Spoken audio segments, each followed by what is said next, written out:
This is Flyover Film Country.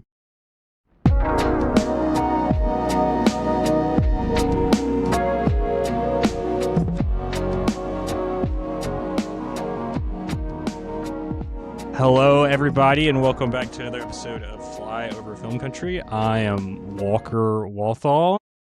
I'm Olivia Clement. We've got another Owl episode for you guys, just me and Olivia tonight. That's right.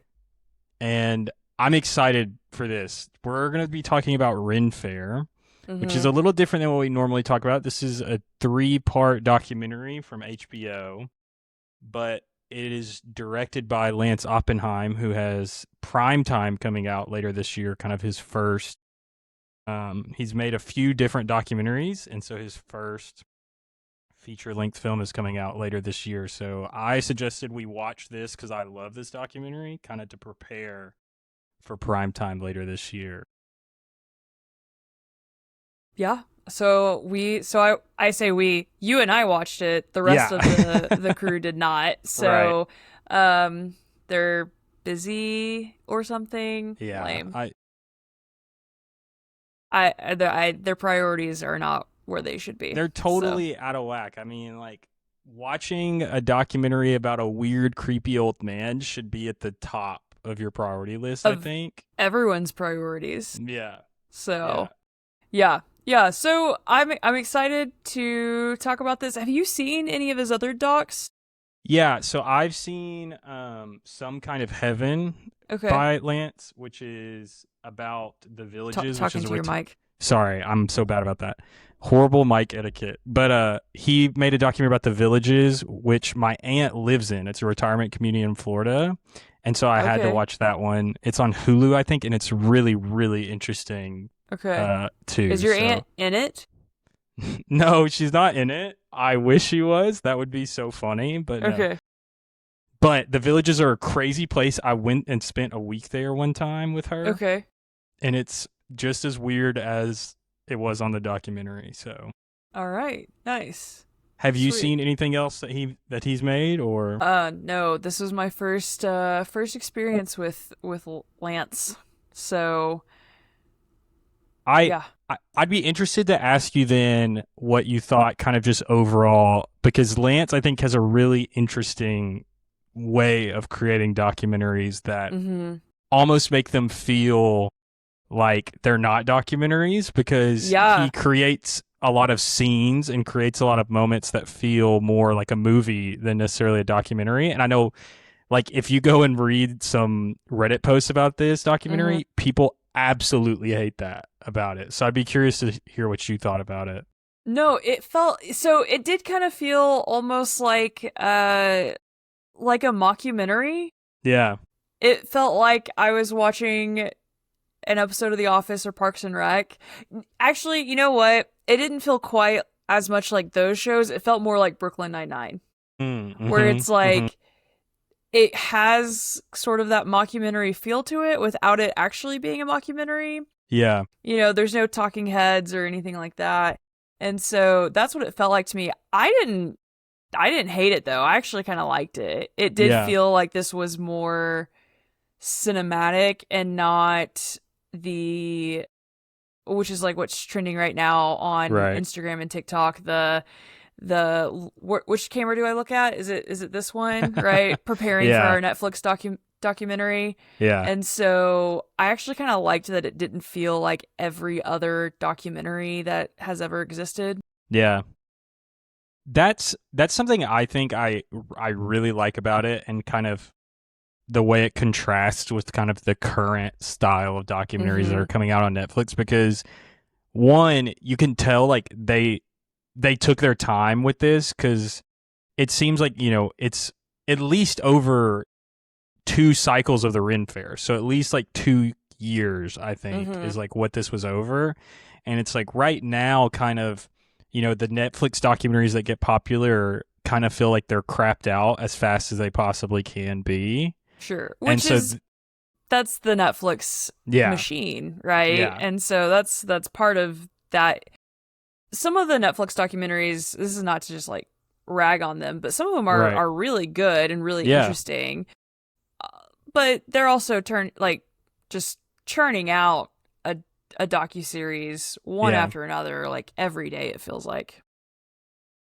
Yeah, I mean, there was some true crime case or something recently, and like the documentary came out like 3 or 4 months after the court case Mhm. ended. Like that's Mhm. just insane, how quickly that turned around. So I think I enjoy his style too. I think it's cool. I think kind of the first time I really noticed it is at the end of episode 1, and then we'll after this go and talk about kind of each episode one at a time. But the end Let's of talk. episode Hold on, before we one, get yeah, into each episode, let's talk about the overarching yes, let's, storyline here. I think yeah, we just went right for it, you're right, because it's you and me, and I think it's a lot easier for us to just start yeah, and not get as derailed. yeah. So Yeah, so Ren Faire follows the Texas Ren Faire and people that work at it. And so the Texas Ren Faire is the biggest Renaissance fair in the United States.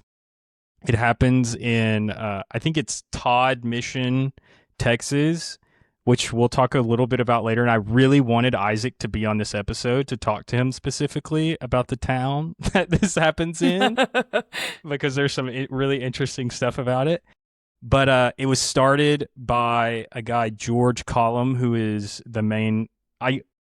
There's a few main characters, but he's kind of the main focus of mhm, the mhm. documentary. And basically, what's happening is George is old and wants to retire, and he's trying to figure. Allegedly. Allegedly, yes. And he's trying to figure out who should get the Ren Fair, who should become king. Everyone calls him King George, and so that's what they're talking about constantly. Who should become king? And there's a few different players who should become king. There's people trying to buy it. There's someone that has worked at the Ren Fair as a general manager for a while who thinks, they should kind of inherit it. And it basically plays out like Succession in real life, but Yeah. for a Renaissance fair. And just in case you're wondering, this Renaissance fair makes a ton of money. Yeah, Like, like millions of dollars. yeah, I think at one point in the first episode, we see George on a dating site, and he listed that his net worth was over $100 million. Yeah. Yeah. So, Yeah. And not just any dating website, a specifically a sugar daddy dating website. yeah, yeah, So he is looking for a very specific type of woman. Who is looking for a very specific type of man, and I yeah. respect the hustle from both ends. Me too. Me too. And we meet some of the women that he meets on We this website do. in this documentary. Yeah, yeah, yeah. It's. So yeah, go ahead. I was gonna say, I just think like that premise on its own was so interesting to me. I think Mm-hmm. some of my favorite documentaries are kind of just focusing on a world that like I just never knew existed. And Yeah. it's like I knew about Renaissance fairs. I would have never guessed that there was one that was just raking it in and like as big a deal as this is. Like Mm-hmm. because you see like these people they've given, I mean, one of the character literally says this, I've given my life to this Yeah, place. like Like this 30, is 40 all I have. years. Yeah. It's nuts. Yeah. Yeah, yeah, yeah. Yeah, it's so fascinating because it really just highlights there's a whole other world out there that Yeah. I know nothing about, and have I was talking about this recently with some friends. I'm not a I've come to the realization I don't really love the genre of fantasy. Yeah. That's just not really something that appeals to me, and I feel like this, like a Ren Fair, a Renaissance Fair, is as close to experiencing fantasy as we can get Yeah. in our day and age, outside of maybe LARPing. Right. So but none of that has ever been appealing to me, and so I one of my roommates in college would say that I am a jock, and I'm like, no, I'm not a jock. And then it's like stuff like this happens, I'm like, oh, I am a jock. I am Yeah. so a jock. Yeah. And so yeah, like this, none of this has ever been appealing to me, but people love this sort of stuff. Yeah. I I mean, you see that I think immediately in the first episode Mhm. when the first episode kind of opens on George and focuses on him for a little bit, but then it quickly moves to the people that work at this Renaissance festival. And I mean, people have moved from all over the United States to live at this place year round and do and Mm-hmm. like work and figure out how to center their entire life around working at this festival. And I'm sure there's like other things going on there, but I mean, the festival runs for a few months during the weekends, like in towards the end of the year. And so like these people live here year round though because of how much this place means to them, and they've like formed this really interesting and strange to me, community around it. And that's so fascinating and Yes. so cool to Yeah. get a look into. And I love when documentaries do that, and I think this one did a great job of like just taking us in and dropping us into this place that's like I would never get into on my own. Right. Yeah. Yeah. And I think it really highlights that again, we're all just looking for community, Mm-hmm. right? We're all looking for a place where we fit in, where we belong, and that's what these people have sought out and have found within the Texas Renaissance Fair. Yeah, yeah. So let's get into some of the players a little bit because Yes. I think that's kind of a good way to talk about this, and I think we have to talk about George. So George is We the have to founder start of with the George. festival. We'll refer to him as King George from the rest of this because I think that's what everyone knows him as.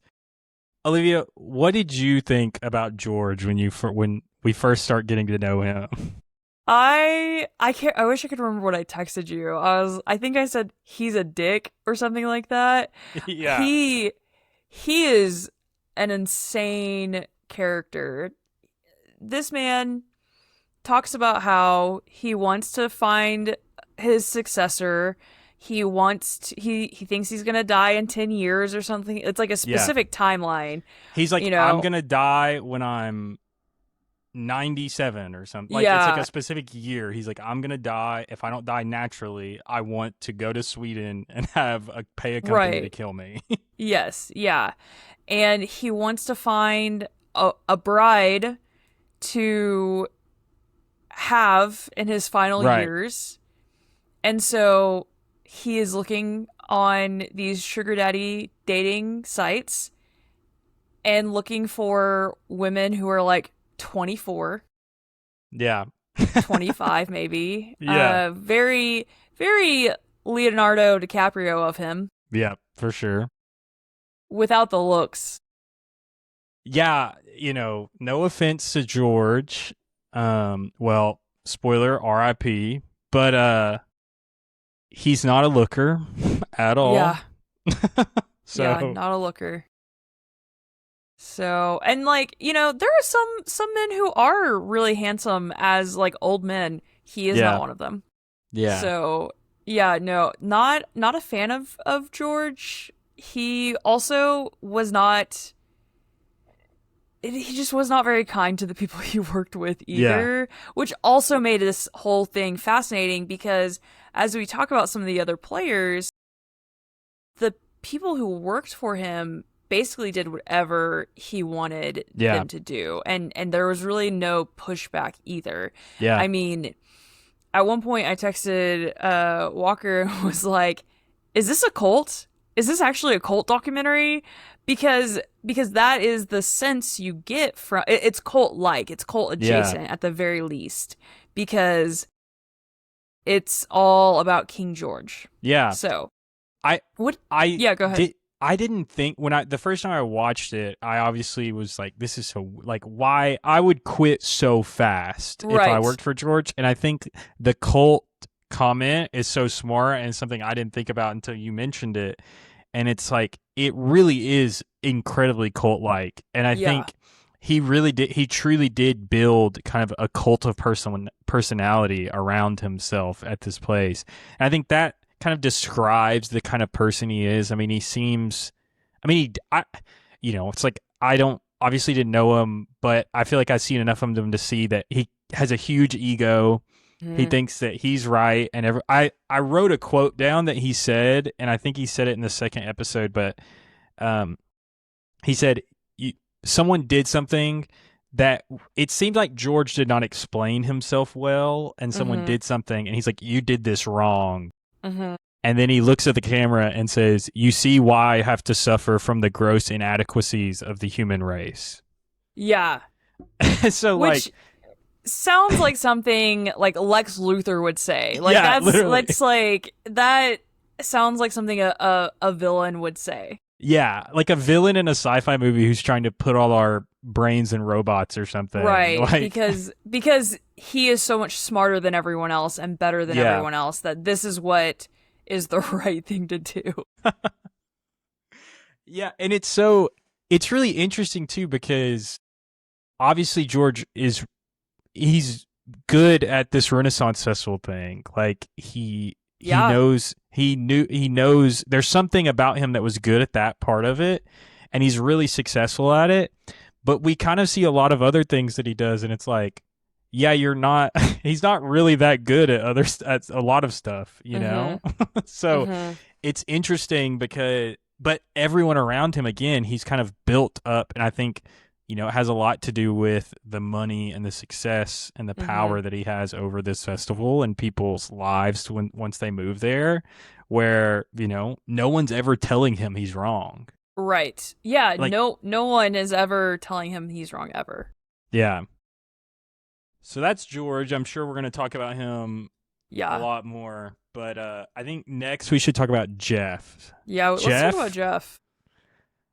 Oh man, some of the cringiest, just saddest moments I've ever had in watching anything are with Jeff is speaking in And this this documentary. I think Jeff's behavior is what made me go, is this a cult? Yeah, Because Jeff is one of the people who has dedicated basically his entire adult life yeah, to the Ren Fair, to King George, and he's the general manager, correct? yep, yeah, Of the fair, and he oversees a lot. He does a lot. I mean, yeah, that's it's not a small feat to have that position. And he is, yeah, he's very cringy because he's just kind of like, he is like Wormtail in Harry mm, Potter. Just yes, this kind of like insufferable but also pathetic and sad shell of a human being who yeah, is trying to impress his overlord but doesn't at all yeah, because he's kind of spineless. yeah.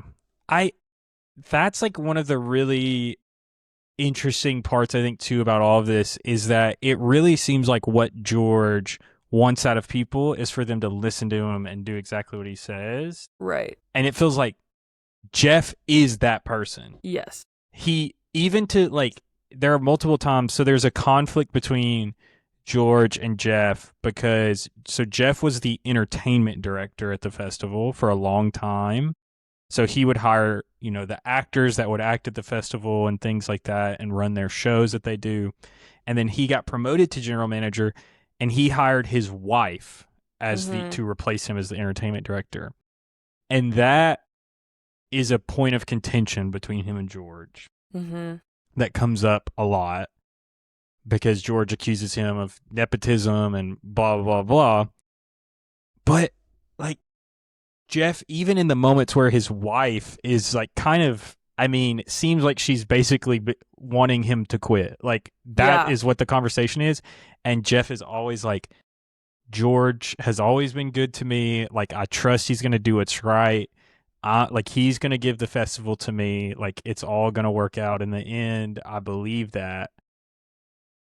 And it's still not good enough. Like it's Yeah. never good enough, Yeah. And it's really sad. And there's just multiple points throughout the documentary where, I mean, I just want to, like, I wish I was there and could just shake the guy and be like, listen, man, it's not going to Yeah. happen. Yeah. And like everything he does is for the fair and for George. Yeah. There is no thought about how it's going to affect him or anything else, and it's so sad.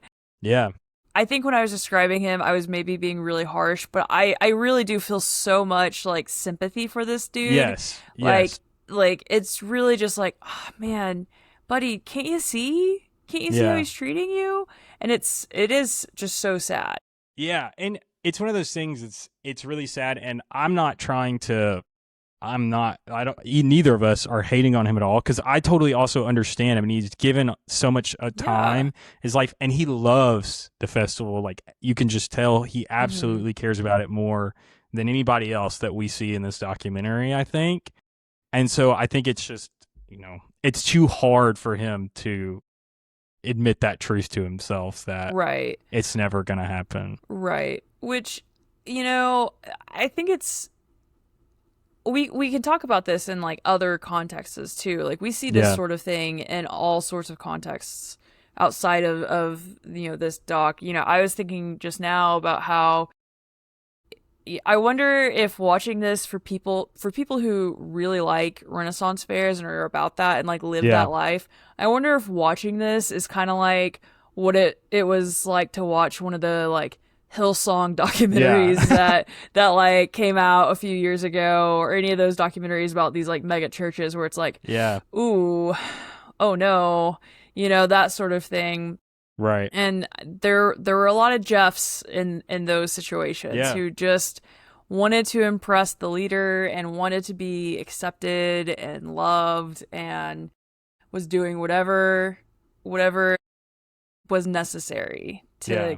to get that. And so anyway, that was the thought I had Yeah. as we were talking. I think So no, I think that's a great thought, and I need to find someone now that likes Renaissance festivals and tell them to watch yeah, this. Especially if yeah. they've gone to the Texas one, I'd be super curious to hear how they felt about it now. Hmm. But okay, our next player is the king of corn, Louis. So Louis.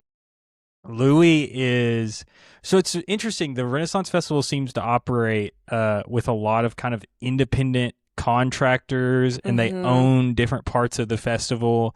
And so Louis owns like the kettle cool corn and popcorn stands in the Hmm. festival, and he owns a bar also at the festival.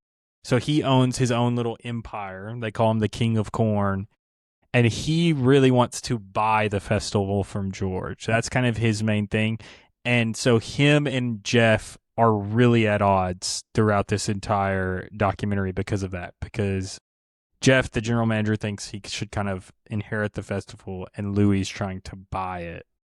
Right. And Louis is also another really interesting character, Uh-huh. and very much like I always compare this when I'm telling people to watch it. It's like Succession, but at a Renaissance festival. And Louis is so Kendall Roy coded. It's crazy. Like everything he does, I'm like, oh yeah, this is something Kendall would do in Succession. Yes. Yeah. No, 1,000%. He is Kendall Roy coded for sure. Yes. How did you feel about him? I don't really like him. I think Yeah. that if I hung out with him for like more than an hour, I would really hate him, to be honest with Yeah. you. I there's just there's like so many weird moments with him that just keep adding up and adding up. I think number one, it's never fun to hear like he's like trying to buy the Renaissance Festival kind of away from this guy who I'm more sympathetic to, and Jeff, who's like kind of worked for it. And Mhm. Louis like, oh well, my family like has the money, I can get the money to buy the festival. Yeah. And it's not like what I'm trying to remember. They say the price at one point, and it's like what Yeah, $70 million I or was gonna say something. I couldn't remember. I think it's like 60 million. It's at least $60 million. Yeah, Millions and millions of dollars. yeah. Yeah. And so, yeah, I really am not a fan of Louis at all. What did you think No. about him? I also not a fan of him. Did not like him from the moment. Also, he kind of does look like Kendall Roy. He looks like Kendall Roy if Kendall Roy got really into being a free spirit Yes. and Renaissance fairs, because he looks like Jeremy Strong with his like facial hair and with a Yeah. little man bun. Right. I didn't like Louis. He was so arrogant and so Mm-hmm. cocky and also kind of rude to other people Yes. Yeah. unless they were doing him some sort of favor. And so in a lot of ways he's kind of like George. Yeah. And so Yeah. Pretty similar. yeah. Yeah. And it's really, there's some very funny scenes with him where he's walking around the Renaissance Festival in full costume, Uh-huh. and he's like on the phone, like literally doing like the finance bro meme thing where he's like, "No, come on, we can get like, just give me 5 million and we can make it Right. happen." Yeah. And then like he's like, then he turns and's like, "Hello, ladies, how are you doing today?" Like putting on Yeah. some fake accent. Right. Yeah, yeah, yeah. No, he's got like his phone in one hand and then he's got his vape in the other. Yes, yes, And he at one point he's like, "I got to go because I'm in costume and we're not supposed to have technology, modern technology while we're in yeah. costume." And so he gets off the phone and yeah, he turns around, he's like, "Are you having a lovely fair?" And it's like, "Dude, we just saw you with your cell phone. Like you're Yeah. taking us out of it." Um The dude, so I think also every scene he's in, he drinks at least 3 Red Bulls in every scene. yes, so much. And then maybe that's part of his issue is he is so caffeinated. Yeah. He's just on one at all times. It's crazy. Yeah, it's so wild. And then, okay, I think the last person we should talk about who's kind of still, even after rewatching it, because I watched this a couple years ago, then watched it again before this episode, and this person was mysterious to me back then and kind of felt like they came out of nowhere, and I still felt the same way watching it this time. But they are a major player, especially in episode 2 and 3, is Mm-hmm. Brandy. Mm-hmm. Brandy is the director of vendors. So all the people, so like Louis, so she works directly for the festival and is the person who, works with the Louis and all the other people at the festival to just make sure they have everything and all that kind of stuff. And she kind of comes in, I don't even know if she's in the first episode, but in the second episode comes in as like a major player, and becomes a big possibility that she might actually get control of the Yes. festival. Yeah. Yeah. And she is one of the, still has such a strange vibe to me that I don't Uh-huh. really understand. Yeah. Yeah. I also don't really understand her. And yeah, she's brought in as this like, oh, she could be a major player who might take the festival from Yeah. everyone. And then she doesn't. Yeah. Spoiler alert, doesn't. I mean, we can just get this out of the way now, I think, because if you've made it this far, you've either watched it or you don't care enough. No one gets the festival at the end.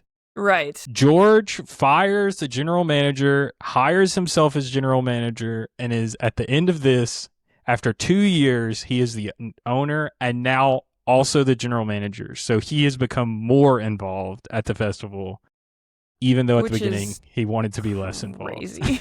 Yeah. Yeah, just So, crazy. Yeah, that's like that would be like if Trump was like, I'm president and also now vice president. yeah, exactly. Like that's what that would be Well, like. you can't forget too, he held like a national contest. It's like when Jim got Dwight to hire himself as Jim's Yeah. assistant. That's what George Yeah. basically did to himself. Yeah. He's like, Yeah. I need someone to do my job for me, and I'm gonna hire myself to do that Because job. I can't trust anyone to do a good enough job but Yeah, myself. yeah, Yeah. Yeah. So yeah, now that we have all the players kind of established, where do we go yeah. from here? I think we can go kind of episode by episode if we want. I took some notes. I think you did too, kind of on the different episodes. Yeah. And I have also pulled up just a little synopsis. I think So I was gonna say this, and this is what I was talking about earlier about the style of this documentary that I really like, and something I think is really interesting. So the end of episode 1, where we kind of have Louis, it's kind of like when he's set up almost to be the villain of this in Jeff's story. And Jeff is at the festival. So Jeff goes to a festival in Germany, a Renaissance festival, to get ideas and stuff. And it kind of becomes a point of, I mean, he's almost kind of afraid of what's going to happen while he's gone, because all this stuff is going on where he's wondering who's going to get the festival.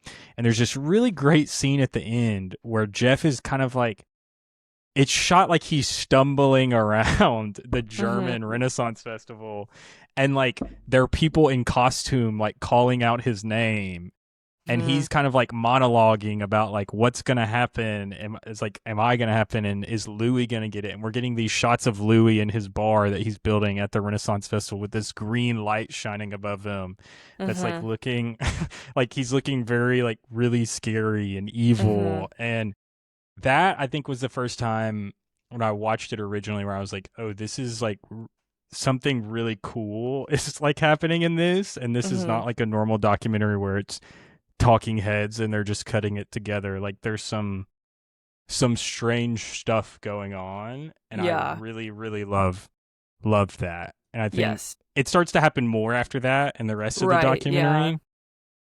Yeah, because other, like, prior to that happening kind of towards the end, the first episode is set up to feel almost more like a typical documentary. Yeah. And there's a lot of voiceovers, and there's some like talking heads, but not like in a Netflix doc where they're seated in a chair and they're like, okay, which camera do I look at? Like they're like sitting at a desk, or you know, they're in their office, or King George is roaming around his compound. His weird. We have to mansion. talk about it. Yeah. His mansion is so strange. It's one of the weirdest like styles I think I've ever seen, where it's like kind of like a Renaissance like theme, but there's like Victorian thrown in there, and then there's just like weird, strange art of angels everywhere. To me, it's really tacky. Yeah, it feels so tacky. It feels very like thrown together. It feels like a Renaissance fair and a garage sale threw up in that house, and so it looks I think it looks terrible. But he makes I really didn't take notes, and I should have, and this is on me, until episode 3. But I think it's in the first episode. It might be in the second episode. He says something about art should make you feel something, and it needs to be interesting, and if it's not interesting, it's not art or whatever. And it's like, I think that's up to, like, art is in the eye of the beholder. Like, I don't know. But basically he was talking about how Andy Warhol was a terrible artist and he shouldn't be called an artist or whatever. I was like, it's just a can of soup. Like, who cares? Yeah. And then it cuts to him like putting in this like gaudy like bathroom design. Yeah. With like gold accents, and it just looks terrible. And cheap. I think that's one of the really interesting parts about George to me, is that, you know, his degree is in art, and that's what he wanted to be, was an artist. And that did not necessarily work out. And the Renaissance Festival is kind of like, it came, like, he then decided to start a Renaissance Festival when he kind of was not a successful artist. And so it's really interesting to me that, like, I mean, I guess I don't know for sure, but it seems like he kind of failed at being an artist. And then now he has like these super strong opinions about art, and is like shitting on other people's art. And like everything I see him make in this documentary, I absolutely hate. And think is so ugly. And so that's so interesting. I think the first episode, so I wrote down that one of the funniest things to me was Savannah watched the first episode with me, did not watch the rest, but she watched the first episode, and in the beginning, you know, George is strange from the start. But in the very beginning, you're kind of like, I kind of feel bad for this guy. He's just like this really, really, really old man. He Mm-hmm. doesn't look like he's doing that great. Yeah. He And seems so, kind of sad and lonely. yes, very much so. Seems sad and lonely. And then it's like, I don't know, like, it's like something takes over his body Mm-hmm. and he just looks like straight into, like, they're filming him in like a business meeting or something he's having with someone that works at the festival. And then he just looks at the camera and is like, let me, I wrote it down. I want to quote him exactly right here. Or actually, you texted me about this too, Olivia. I I forgot did. that you texted me about this too. That's Where so George funny. looks in the camera and says, "You know what? I think the perfect way to die would be a woman to screw me to death." Oh, And it's I just did like, text you about that. whoa, That was whoa. the first thing I texted you about when I was watching this. Yeah, yeah. And literally, Savannah grabs the remote, pauses it, and says, like, I felt sorry for him until he said that. And I was like, yes, he is a gross old man. Yeah. Like, they're Yeah. just, that is what he is. Yeah. And here's the kicker for me in all of this, and it made so much sense, and I texted you about this too. In Yeah. episode 3, it's revealed that he grew up in the Mormon church. And I was like, of course he was Mormon! Of course he was! Like, Yeah. it made so much sense.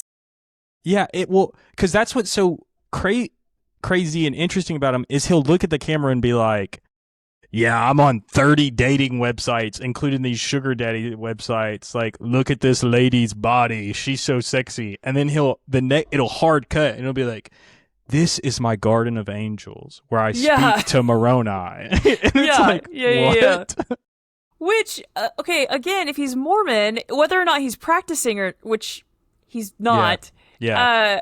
he's definitely not. But if that's so ingrained in him, he knows he's about to die or is going to die sometime soon. Yeah. He wants a wife to spend eternity with him on his planet Right. because that's what Yeah. Mormons believe. Right. Mormons are so fascinating. Really interesting. Well, and I wish, like, I would have loved for them to talk to him more about, like, what, because he seems to have some sort of religious beliefs, however strange they might be, like spiritual.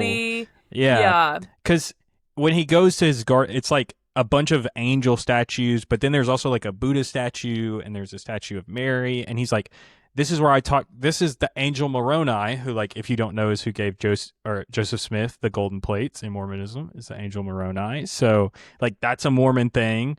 He's like, but then also here is Mary, and I, like, speak to her and talk to her, and I talk to Buddha, and, like, he has all these statues of a lot of angels and then a few different other religious figures, and it's like, wow, what's going on up there in that guy's head? So many things. And also nothing? Question Yeah. mark? Here's the thing. I also agree with you. I would have loved a whole episode. Yes. This is only 3 parts. I really think they could have made it so much longer if they wanted to. 100%. And I would have gladly watched it. Yeah. Me too. So 100%. So anyway, okay. Anything else from episode 1 of note that we need to hit on? I don't think so. I think we kind of, episode 1, is setting everything up, and I think we did a lot of that when talking about the players. Yeah. And so episode 1 is during the 2021 season, I looked up, and so now episode 2 and 3 are right before the 2022 season and then during the 2022 season. So that is right, that it's over 2 years they did it. So, episode 2, this is when I started taking notes, because I think you texted me your notes from episode 3, and I was like, oh, that's smart. I should do that. Thank you. It was smart. I wish my brain would have thought to do that during episode 1. But it wasn't until episode 3. So, episode 2, I think, is one of the big things we have to talk about is George makes Jeff fire his wife. Mm-hmm. Which is brutal. Yeah. Absolutely brutal. And So, like, okay, I'm curious. As a married man, yeah, how would you feel about firing your wife?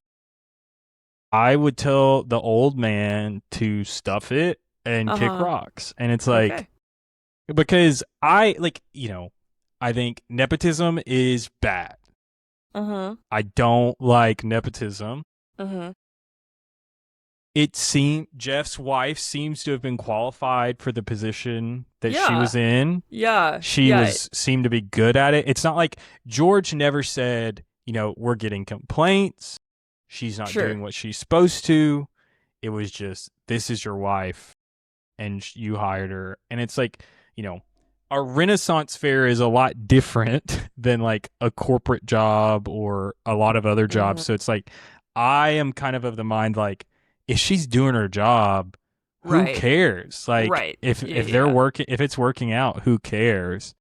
And so this is like one of those moments where for me it was just a really hard watch Mm-hmm. because seeing Jeff have to fire his wife and then rationalize, we see him rationalize it to her, Mm-hmm. how he's rationalizing in his brain, and it just is, it's a painful watch. Yeah. Yeah. That conversation, I don't know how many times he says, this is the best thing for the fair. This is what King George wants, and it's the best thing for the fair. And I'm just like, oh, buddy. Oh, come on. Yeah, Can't you see? Can't you see any of this? yeah, But, if you've endured that sort of behavior for decades, no, you can't see that. Like psychologically you cannot see it.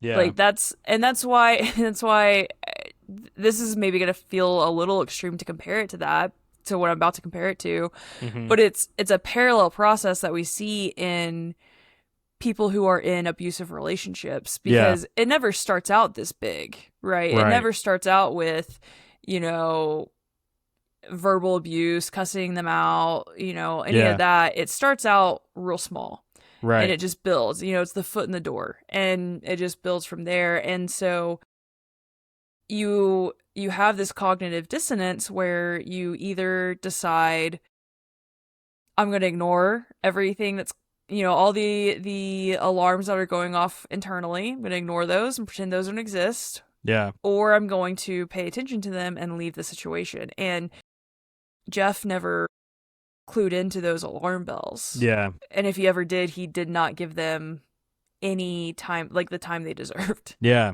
So, yeah. Well, and I really feel for the guy there. As I worked at a summer camp that I mm-hmm. think could probably be considered a cult, to be honest. And I endured and went through a lot of stuff. I was also 16, so a little different. But I went through a lot of stuff that's like was not cool, and that Mm-hmm. like I should have like really caused a problem about, because it's like some of the stuff they did to us, it's just ridiculous, Yeah. and when I look back on it, it feels so silly that like I didn't even see how crazy and like the Mm-hmm. stuff they were doing and making us do, how crazy it was. But so that's like, I feel for the guy. I understand like when you're in that and you're in that moment and you've like given so much to some place, and it's like it's just so much easier to ignore it and kind of Yeah. figure out a way to rationalize it than to accept like the truth sometimes. And Right. so Well, and then also it's like at that point, if you walk away, did you waste your entire life on this yeah, thing? and Jeff says that. Jeff even talks Yeah. about that feeling. And yeah, I mean, I can't imagine what that's Oh like. my gosh. I Yeah. worked at this place for a summer. He's been Yeah. there for 30 years or something. Yeah. It's ridiculous. And so, yeah, there's so many factors going into that. And then there's a thing in episode 2 where an article comes out saying that their water is contaminated, Mm-hmm. and that gets all blamed on Jeff, even though like it wasn't contaminated and nothing like happened. Everything Mm-hmm. was fine. They even got it retracted, but that kind of starts the wheels Yeah. of Jeff being let go, Mm-hmm. which happens in the beginning of episode 3, I think. But it also leads, before Jeff gets let go, one of the greatest scenes, I think, in the whole documentary is the last night of the Ren Fair. Jeff sits in his truck and sings a song from Shrek the Musical. And I wrote, Shrek the Musical is amazing. I agree with Jeff. That's yeah, okay. Cause he played Shrek in some Yeah. stage version of Shrek the Musical Yeah. wherever. And so he knows all those songs from that musical and really loves it, which I think is Yeah. so great. But it was really funny, but also so sweet and sad Yeah. that he was like, yeah, my cry in the car song Right. is from Shrek the Musical. Well, and he looks at the camera and is talking to the camera operator. Is like, "Do you know this song?" And I'm guessing the Yeah. guy said no. He goes, "You're gonna love it." Yeah. And it was so sincere too. It wasn't like I don't know. It was a really sincere. You're gonna love it, Yeah. Yeah. and which I'm sure like they have to get to know each other to some extent Well, yeah, for after sure. doing this for so long. So yeah. Oh my gosh. Yeah. Yeah. You're I gonna. also wrote in this. I don't remember what was happening at this point. I think it's when George is going off on him about the water stuff. Again, not his fault. Everything was fine. And I literally just wrote, Jeff should get another effing job. Like, because that was making me so mad. Yeah. This episode 2 is where Darla comes in Uh-huh. and kind of becomes the third player, being like, Louie's not going to have enough money to buy the festival. Because we see some negotiations between Louie and George in this episode. And this was for me, I think, the first moment where I was like, oh, George is never giving up control of this place. Right. Was the deeper the Louis story went, where like every negotiation, the numbers getting bigger, the interest is going up, the down payment. Like, I was like, oh, this is all for show. This guy is never going to give up control of this place. Yeah. Yeah. We also get in episode 2 George going on his first date with a 24-year-old woman, and he takes her to the nicest place in town, Olive Garden. Olive Garden, obviously. I can't imagine if, going on a date to the Olive Garden is fine. It's great, actually. Yeah. If you were a millionaire, though, don't take me to the Olive Garden. Yeah.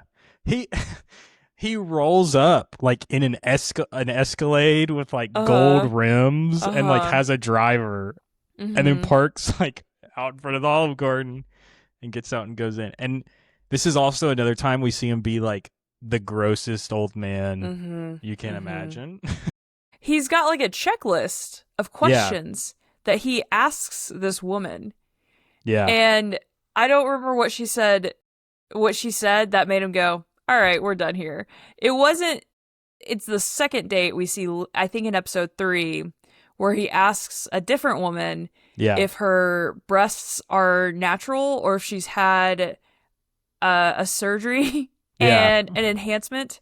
And she goes, yes, I had a boob job. And he goes, all right, we're done here.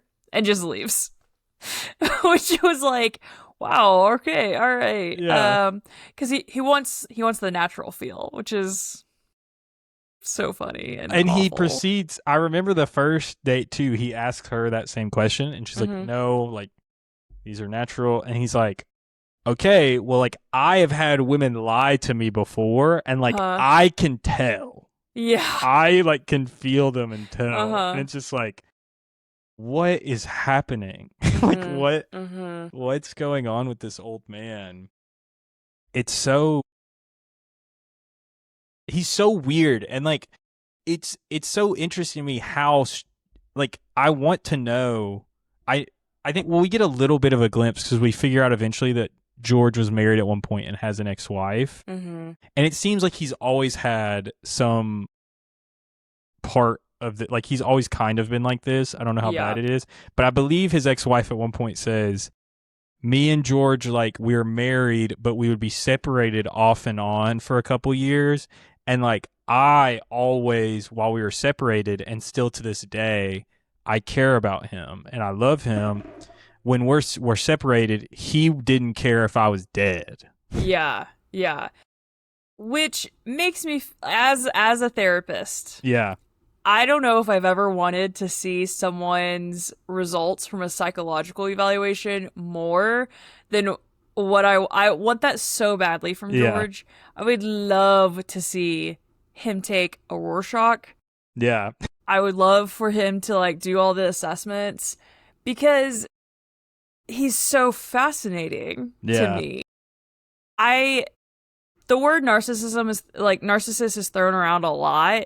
Yeah. I would wager to guess that if he doesn't meet the criteria for the full-blown narcissistic personality disorder, it is, or his personality is organized that way. Yeah. It is he's got flavors of it for sure. Right. Yeah, So, I would be really, I would love to see those two and have someone who knows what they're talking about, like you, tell me about it, because I'm like, because there's so much, like, I think pretty much every red flag that like a man could exhibit, George exhibits at some point in these 3 episodes. And so that's pretty impressive when you're on, the whole thing is less than 3 hours. So it's like, that's pretty impressive to do that quickly. And they're also not like subtle flags, because sometimes it's like, did he say, did he mean this? It was, oh, that's what he said it with his whole chest. Right. Well, I think one of the things we talked about is him doing, this is my mantra for the year, is like, I want to be happy all the time. And the way to be happy is to never feel bad about anything that I've ever done ever. Right. It's like, okay, whoa, I don't think that's how you do that. I think therapy speak is what it is at this point in our current social media age. I think you need to have a little shame. Yeah. I think it's okay to have a little shame. Just a little bit. Because you should maybe feel bad about some things you do. Yeah. Well, I think we should move to episode 3. I think that's a perfect segue because I want to talk about the scene where George fires Jeff. Yes. Because there's some great stuff leading up to it where Jeff is comparing everything that's happening to Willy Wonka and the Chocolate Factory. Which he's done throughout the whole show. Like all 3 episodes he does that. But yes, he does that a lot. And at this point, he's like, because basically what happens is the festival, the season is ending. Season's over. He's like saying, he kind of feels he's on the outs. He's starting to feel that. And he says that he doesn't feel like Charlie anymore. Bless you. Thank you. He's starting to feel like Mike TV. And that just hit me so funny. Like, of all the people to compare himself to pick Mike TV, who like he's probably the furthest away from out of all of them. Like, of all the kids, I just thought that was really funny. And like another look at this guy who's also very interesting along with George. Honestly, I said I wanted George the most. I think I want all of them. I would love to see all of their psychological assessments, like the results from their psych eval. Yeah. Because Jeff is also just so fascinating. Yeah. The way he is just so submissive to this person. Yeah. There's a note I have about this where, because the way they shot the scene where George is firing Jeff, I thought, again, was like a moment that not a traditional documentary choice, but was absolutely like, I loved it. Just like an amazing choice where we're hearing the audio of it happen, but all we're seeing are shots of the art around George's house of Mm-hmm. angels. Like it's Mm-hmm. just it's cutting like every 2 or 3 seconds to a different piece of art or a statue of angels, while George is being the biggest asshole ever. Mm-hmm. Mm-hmm. I mean, it was like I was so angry and so mad about the way that he was talking to Jeff in this scene, and it Yeah. was insane. Tell me, what do you think about that choice to do that instead of, because you kind of work within the Yeah, film, like the process of making yeah. documentaries, and so that's not typical. So tell me about that, like what you think about that choice to do that instead of showing it actually happen. Yeah. I think, well, okay, so I think there's two things. I think number one, on like a human level, I think it protects Jeff a Mm-hmm. little because I'm Mm-hmm. assuming Jeff was emotional in this Oh, scene sure. Yeah. because the audio is not super clear, so it doesn't even seem like they're mic'd up. And Uh-huh. so I think that, maybe they were in a room over, they set a camera down that was recording. Mm-hmm. And so maybe they don't even have footage of it. I don't know. But I think that it does protect Jeff a little bit. And I Mm-hmm. appreciate that choice. If they have the footage of him and like he's emotional and they don't Mm-hmm. want to show him in that moment, I Yeah. appreciate that. I think for like more of an artistic choice, I also liked it a lot because I think that George is so interesting because he seems to be, from what I know about him and see about him in this documentary, a terrible person. Yeah.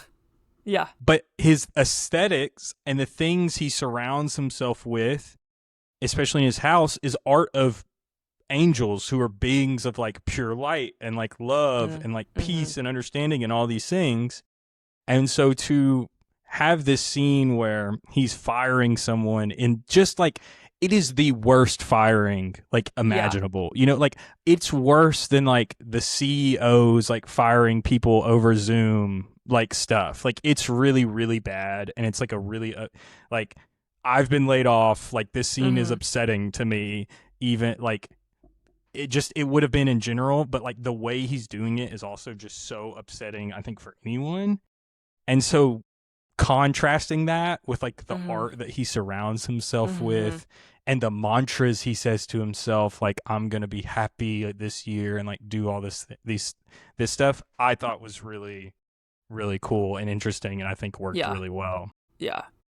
Yeah. No, I was curious your thoughts. I didn't even really think about it until you started saying it about protecting Jeff in that way, and which is honestly a kindness to him Yeah. to not, and yeah, it seems like, yeah, because the audio is not great. And I think at one point they show, is it Darla and Brandy or something, like two women, Yeah. and then it cuts to the angels, like they're outside kind of just talking about whatever. And Yes. so it very much does seem like they maybe didn't have a camera in the room. Yeah. But yeah, because I think that would have been really brutal to watch. Yeah. And also, I can only imagine how like what George was doing while firing him. And Yeah. so yeah, I think that was, I appreciate the humanness in that, the humanity in that, and providing Jeff with a little dignity Yeah. in that really, really indignified way to fire him. Yeah, especially with some of the ways that Jeff does not dignify himself later in Right. this documentary. I Yeah. think that this moment was a good one to do. And I wanted to call out a specific thing that George said that I think like this is what I wrote exactly. Um, if someone fired me after a successful festival that I managed by myself and then told me not to feel sorry for myself because I got treated fairly, I would probably murder them. And I like genuinely mean that, where it's like Yeah. the festival made money, it did well, Yeah. they sold tickets well, and then George fired him and literally at the end of it says, don't go home and feel sorry for yourself. You got treated 100% fairly here. Right. And it's Right. like, Yeah. I think I would go crazy after that. Yeah. Yeah. Well, and I think that just shows the audience how unattached to everything, to reality George is, Yeah. because it makes no sense. And you really, I'm sure there's not like an HR department, like a real HR Yeah. department with this whole thing, because that's a lawsuit. Yeah. Well, because Jeff asks him, he says, why? Like, I think I deserve to know why. And Yeah. George says, because you piss me off. Yeah. That's all he says. Yeah. Yeah. Not a good enough reason to fire someone. Yeah. So, Yeah. yeah. Yeah. Well, then it goes on to show George in other meetings with Darla and other people, and he's so angry about everything because he only requests like partial things. He doesn't actually Yeah. ever give what he really wants, or he doesn't give them enough time to do things. And so he says to them, use your brain, just ask your brain. And it's like, buddy, they can't read your mind. Yeah. But he expects them to, because no one has ever pushed back against him, and no one has Yeah. ever been like, hey, I can't do all these things, you Yeah. know. And so it was kind of funny, but also I would lose it if my boss was like, just ask your brain. Yeah. You kidding me? I would throw Yeah. hands. Yeah. The scenes after Jeff's firing. So what happens basically is Darla gets hired as the general manager. Actually, there's a super funny cut in this moment where I don't remember if it's right after Jeff gets fired, but something's happening that's like kind of dramatic, and then they hard cut to Darla on her boat listening to that song that's like, I know Victoria's Secret. Yeah, She's like an old man in Ohio. Yes. Like, yeah. that absolutely killed me because they hang on it for so long. For too. so Like, long. Yeah. And so very funny. But yes, the way George talks to her is, and again, it's like there's so much that is going up there in that old man's head. And so there's definitely some misogyny, or a lot of misogyny going on, because we see him once Darla's the general manager, he keeps telling her to read all these books, and like telling her every time he sees her, if she hasn't read another book, like she's stupid, and she's like, over 50 years, like you haven't developed a habit of reading and like habit, you're an idiot. And she just goes, yeah. Mm-hmm. Yeah, she just takes it. And I don't know how much of that is she's just submitting because this is what I'm supposed to do, or how much of it is she just knows it's not worth the fight. Yeah. And so she's like trying to pick and choose her battles. Yeah. And there are times where she does say, George, I haven't had time to do that yet. Yeah. Right. And so she pushes back a little bit, and George loses it. Yeah. Absolutely. It's crazy. Well, and we see that again too. The only other time we see him get any pushback was something we didn't discuss, and it was like a reason I wanted Isaac on this episode is because they incorporate a city. They create a city so basically that they can have the rules be less lax or more lax for them to do so whatever they want at the festival.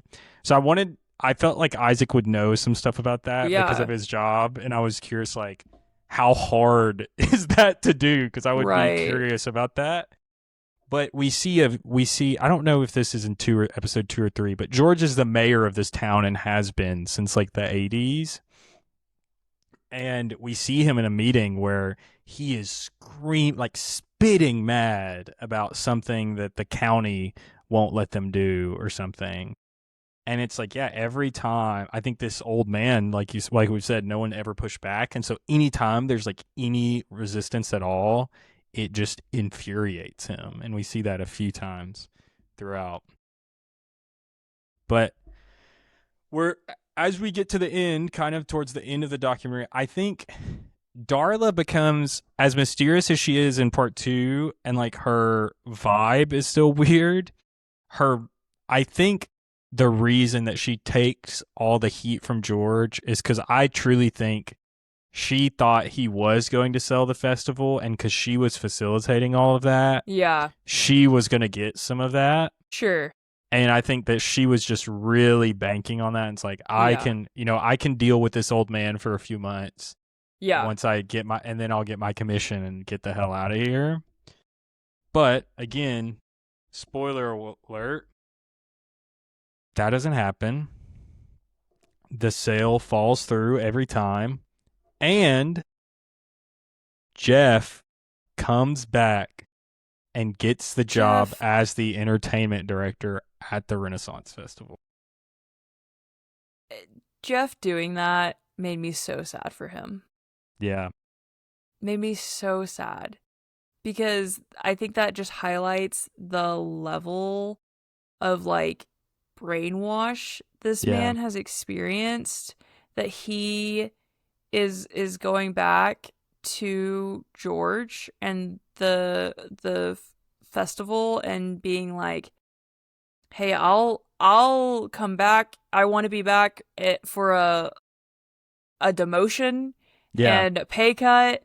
Please, I'm begging you." And his wife reads the email he has drafted, and his wife is like, "I wouldn't include the 'I'm begging you,'" and Yeah. he's like, "Oh no, George is gonna love it."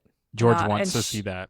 yeah, and I'm just like, "Ah, oh, buddy, I would have a hard time watching my husband do that."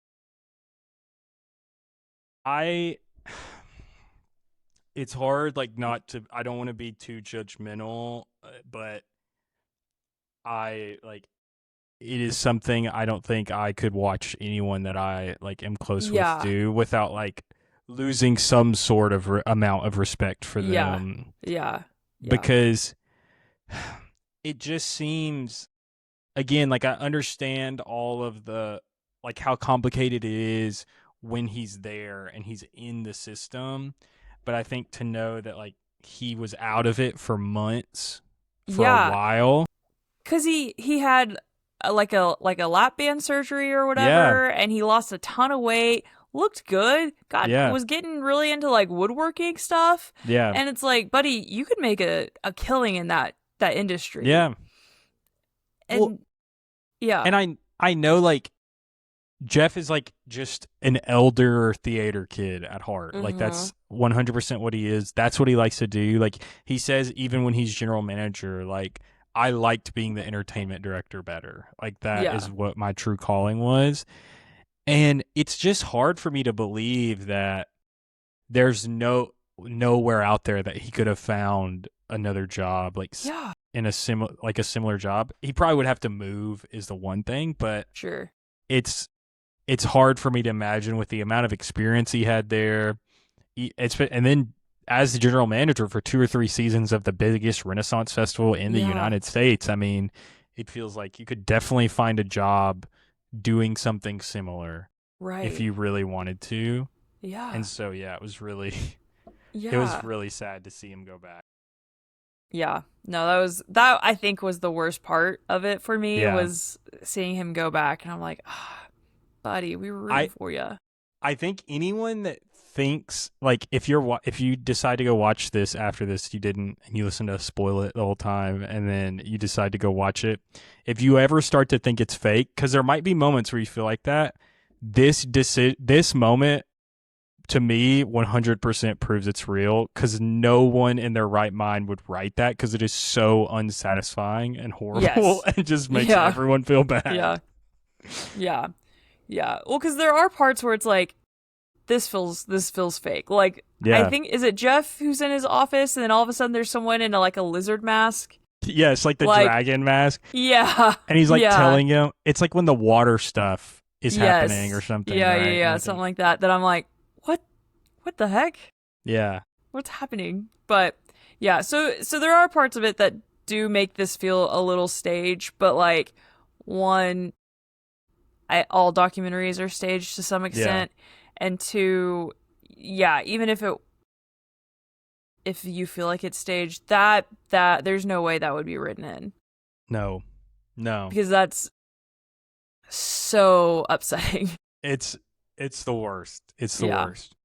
Yeah, and so then all this to happen, Darla puts a deal together for a Greek family that has a lot of food stalls at the festival to buy the festival, and that falls through. Darla gets fired, and George names himself as the general manager of the Texas Renaissance Festival. And It's that's the end. that's the end. It's like the meme of Obama putting the the I don't award around his own neck. Yes, You know what I'm yes, talking about? really, yeah, yeah, That's what that reminded me of just now. yeah. So, yeah. But here's the deal. I really liked this. I thought it was really interesting. And again, I said this earlier in the episode, but I would watch so many more episodes of this. Well, I'm so interested.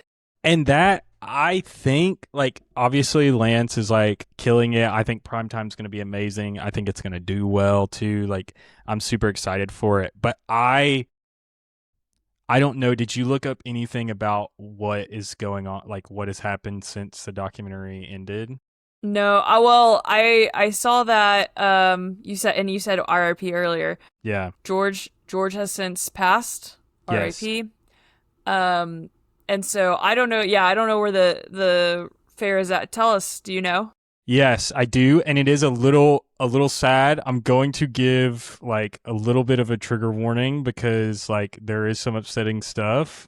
But basically, George had set up another deal for the festival to be sold, and last minute he canceled it, fell through. The company he was selling it to sued him because they were saying like we've spent, I think it was like $20 million like kind of in the Whoa. process of this deal already. Mm-hmm. So they sue him, they win. The court rules that George has to sell the festival to them and has to pay them back their $20 million. And again, trigger warning real quick, George killed himself soon after that. So, and now obviously that has, the legal process around the festival is even more complicated Yeah. and now complex now that happened. And so I cannot, the story is just, it's Yeah. tragic and horrible and interesting, and like it just is all over the place. Yeah. Yeah. It's it's not like a light watch. No. It's not like you're gonna it doesn't end and you feel good. Like it ended and I was like, oh, none of that was what I wanted to happen. Yeah. So, but it was really cool. I really liked it. So, I'm glad you liked it. I'm yeah. glad we watched it and got to talk about it. It's like, Yeah. it's one of those things I've told so many people to watch. You've and mentioned it a few times on the pod. yeah, I know you have. You've mentioned it to me in some capacity. Right, I just assumed right. it was on the podcast. I don't know. There's a good chance we have talked about it. I don't know. Yeah. Well, So, I'm glad we got to watch it. I hope, maybe in the future we can do a documentary episode's fun. So maybe we can do another one in the future. mhm. There's some, HBO's always putting out banger documentaries, to be honest. They have some good ones. If anyone's listening this far, wants some recommendations, I watched The Dark Wizard and I absolutely loved it on HBO. Very good, about the guy who popularized free soloing, basically. Oh, interesting. Yeah. That's not for me. Free soloing is not for me. The Yeah, me documentary either. sounds interesting. I don't understand free soloing, but whatever. Me either. And it's pretty interesting because you see, like, that guy that like did the Netflix climate, like he climbed the building free solo or whatever. Yeah. So that guy is kind of like the second generation of like free soloers. So you have this guy, Dean, who the documentary focuses on, who's the first generation. And he's like kind of like the more hippie, like this is kind of like a spiritual thing for him. It's like this journey, like all this stuff. And then that guy Alex, who like is the best free soloer ever, probably. He's like super technical, and like all the dudes in the documentary, like because they talk about him coming to Yosemite because that's where all these people live all the time. They're like, yeah, this nerd just like showed up and was like doing pull-ups all the time. Like, so it's interesting, but yeah.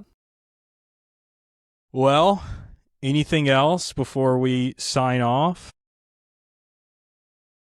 We didn't mention that this was produced by the Safdie brothers, which I think is really interesting.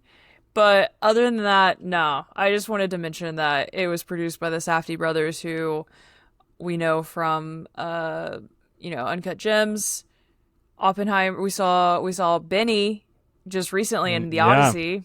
So he's getting a lot of there's a lot of love for his portrayal of Agamemnon I've seen online.